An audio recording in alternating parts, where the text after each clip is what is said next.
যাকে ঘিরেই ছিল সমস্ত ভরসা, সে বিদায় নিল নিঃশব্দে।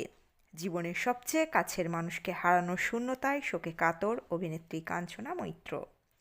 ঠিক কী ঘটেছে অভিনেত্রীর জীবনে, বিস্তারিত থাকছে এই প্রতিবেদনে। বন্ধুরা, চ্যানেলে নতুন হলে চ্যানেলটি সাবস্ক্রাইব করে রাখতে পারেন ও ভিডিওটি শেয়ার করতে পারেন। বছরের শুরুতেই বড় ব্যক্তিগত বিপর্যয়ের মুখে পড়লেন জনপ্রিয় অভিনেত্রী কাঞ্চনা মৈত্র। বৃহস্পতিবার ভোররাতে হঠাৎ করেই তাঁর মায়ের মৃত্যু হয়। আচমকা স্ট্রোকের কারণে এই মর্মান্তিক ঘটনা ঘটে। বাড়িতেই শেষ নিঃশ্বাস ত্যাগ করেন অভিনেত্রীর মা।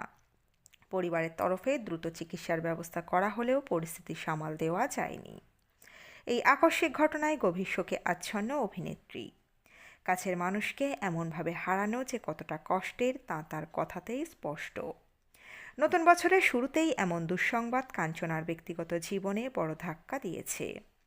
যার সঙ্গে প্রতিদিনের জীবন জড়িয়েছিল, সেই মায়ের চলে যাওয়া মানতে পারছেন না তিনি। এখনও যেন বিশ্বাস করতে কষ্ট হচ্ছে এক রাতের ব্যবধানে সব কিছু বদলে গেল। মা ও মেয়ের সম্পর্ক ছিল খুব কাছের, তাই এই শূন্যতা আরও বেশি করে অনুভব করছেন অভিনেত্রী। সংবাদ মাধ্যমের সঙ্গে কথা বলতে গিয়ে আবেগ সামলাতে পারেননি কাঞ্চনা। গলা ধরে আসছিল তাঁর। কান্না চেপে তিনি বলেন, এত দ্রুত সব শেষ হয়ে যাবে তা কখনো ভাবতেই পারিনি। ঘটনার আগের রাতেও মা ও মেয়ে দীর্ঘক্ষণ গল্প করেছিলেন। রাত 1:30 পর্যন্ত দুজনের মধ্যে নানা কথা হয়। সাধারণ পারিবারিক আড্ডা, হাসি, স্মৃতি সবই ছিল সেই মুহূর্তে। কাঞ্চনার কথায় তখন একটুও মনে হয়নি এমন কিছু ঘটতে পারে। তাই ভোররাতে হঠাৎ এমন এই ঘটনা তাকে মানসিকভাবে স্তব্ধ করে দেয়। বুঝে ওঠার আগেই সব শেষ হয়ে যায়। মা চলে যাওয়ার কোনো প্রস্তুতি ছিল না তার। এই অপ্রস্তুত বিদায়ই সবচেয়ে বেশি কষ্ট দিচ্ছে অভিনেত্রীকে। কাঞ্চনা আরও জানান, ভোর 3:30 নাগাদ মায়ের শারীরিক অবস্থার অবনতি হলে দ্রুত তাঁকে হাসপাতালে নিয়ে যাওয়া হয়। গাড়িতে ওঠানোর সময় বুঝতে পারছিলেন শরীরটা অস্বাভাবিকভাবে ভারী হয়ে যাচ্ছে। বুকের ভেতরটা কেমন যেন করছিল। যত দ্রুত সম্ভব হাসপাতালে পৌঁছানোর চেষ্টা করা হয়, কিন্তু সেখানে পৌঁছেই চিকিৎসকরা জানিয়ে দেন আর কিচ্ছু করার নেই।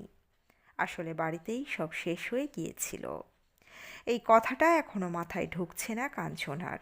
সব কিছু এত তাড়াতাড়ি ঘটে গেল যে বুঝে ওঠার সুযোগই পেলেন না তিনি। সেই মুহূর্তগুলোর কথা মনে পড়লেই ভেঙে পড়ছেন অভিনেত্রী।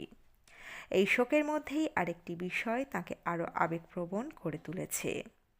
ঘটনার ঠিক আগের দিনই তার একটি ছবির প্রমোশন ছিল। আগের রাতেই তিনি মাকে জিজ্ঞাসা করেছিলেন পরদিন কী পোশাক পরা ভালো হবে।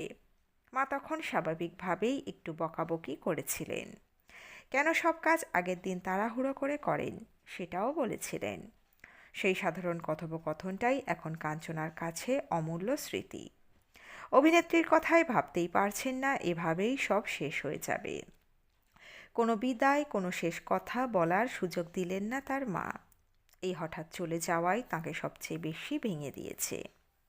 জানা গিয়েছে, মৃত্যুকালে কাঞ্চনা মৈত্রের মায়ের বয়স হয়েছিল 72 বছর। কাঞ্চনা একমাত্র সন্তান হওয়ায় এখন পরিবারের সমস্ত দায়িত্ব তাঁর উপরই। 2014 সালে বাবাকেও হারিয়েছিলেন তিনি।